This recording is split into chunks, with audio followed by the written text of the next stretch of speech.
Hi there, it's Tom Morgan here with your weekly update again for things going on in the Skype for Business development world and sort of more broadly stuff that's kind of been going on in my week. And it's a beautiful day today, so I thought I'd come out here into the conservatory to record this one rather than being stuck inside.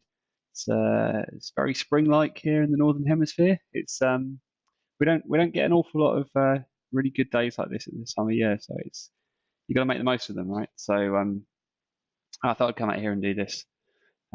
So what's been going on? Well, so the first really kind of big piece of news that I want to get out there straight away and talk about is a blog post I put out a day before yesterday, I think, around the European Skype for Business user group meetup. Now, this isn't just for developers. This is across the board, Skype for Business, UC, for architects, for consultants, for support guys, anything. If you deal with Skype for Business, if you deal with Microsoft Link, if you kind of do anything with UC, this is probably you're going to find this interesting. So here's the deal: there's a group of MVPs from across Europe who have got together, led by a German MVP called Thomas Poet, who came up with this idea. So full credit to him for this. This is a fantastic idea. And the plan is to have 5 speakers in 5 countries, all talking on a specialist subject. And for all of those speakers and all those sessions to be joined together with Skype broadcast meeting. So the idea is that there are local audiences in each of the 5 countries, so real people, and you get to go to one of these and you can hear your local speaker and see your local speaker in the flesh, but you will also then get patched in so you can see all the other speakers in all the other different countries. It's a fantastic idea. So the countries are, and the cities are, there's London in the UK, and then also Germany, the Nordics, Belgium, and Italy. And it's a free event. In the UK, in London, it's being held at Microsoft's London Paddington building. So it's a wonderful building. It's a great auditorium. Microsoft have been really kind of good to this event. They're providing us with this auditorium. They're providing food. You do need to book. It is limited. It's got to be strictly limited to 50 people in person in London. Different countries have different kind of policies and different rules and different spaces, and they also have their own registrations as well. So go and check out the website. I'll put it in the show notes for the blog post. I definitely encourage you to register. It is all happening on April the 6th, which is a Thursday. And in the UK, the times are 5 o'clock in the evening until 8:15. So I'm going to be talking at the London event. I'm going to be talking with Ben Lee, and we're going to be talking about the new trusted server API that's in Skype for Business. And we're going to do that with a little bit of a health slant as well. So should be an interesting event. So if that sounds like your kind of thing, definitely go and register and get involved, and it'd be great to see you there. Come and say hello. So that's happening in a couple of weeks' time. Something else cool that I saw in the week. There's an education community that Microsoft run that is the aim of it is to kind of connect educators, teachers, and teaching assistants, and those who are interested in education, and to kind of match them up with the right and relevant resources within Microsoft. And they've just added a chatbot to their site. So I went to have a look at it because I thought that would be interesting.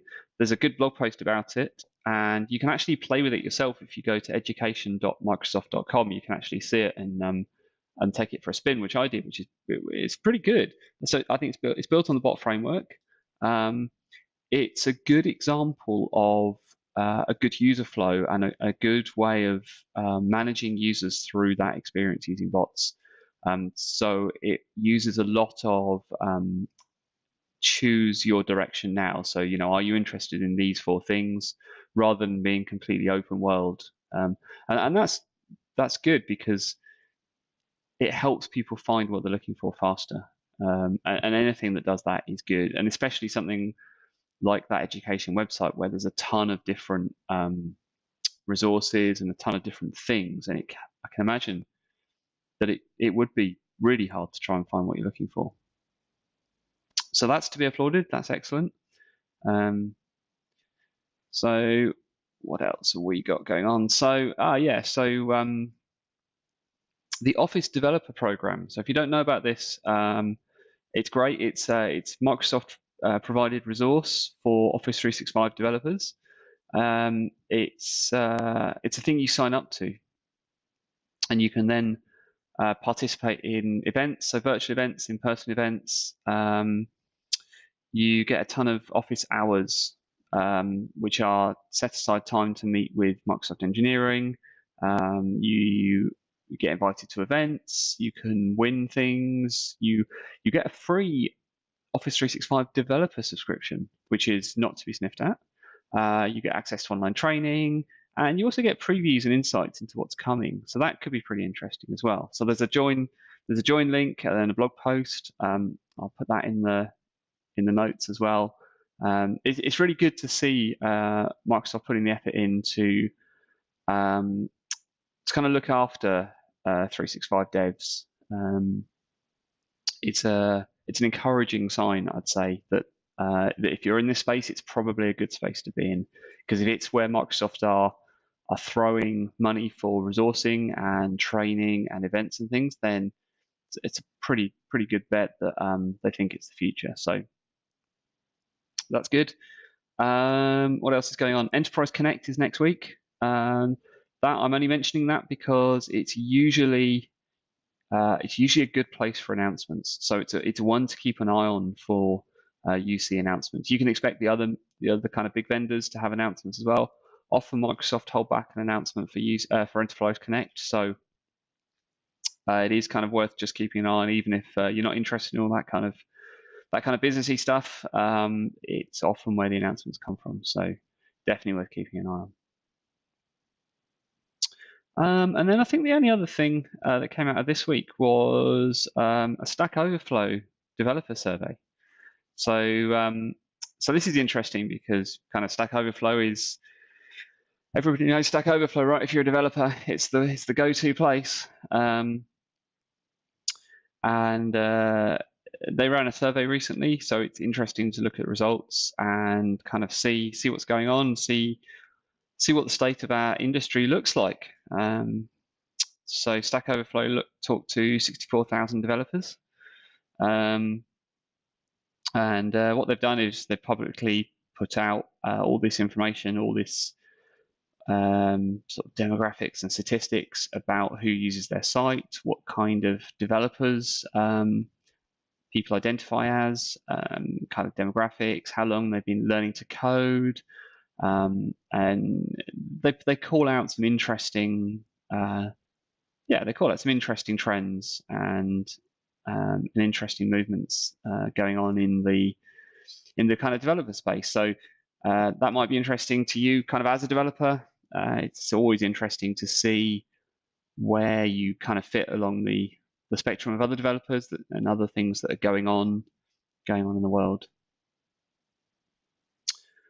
So that's pretty much it for me, I think, this week. There's a couple of things I'm working on that I do want to talk about, and I do want to kind of explain on here, but I'm not going to this week. I'm going to hold off for a little bit, because some of them just need a little bit more work before they're kind of ready to shout about.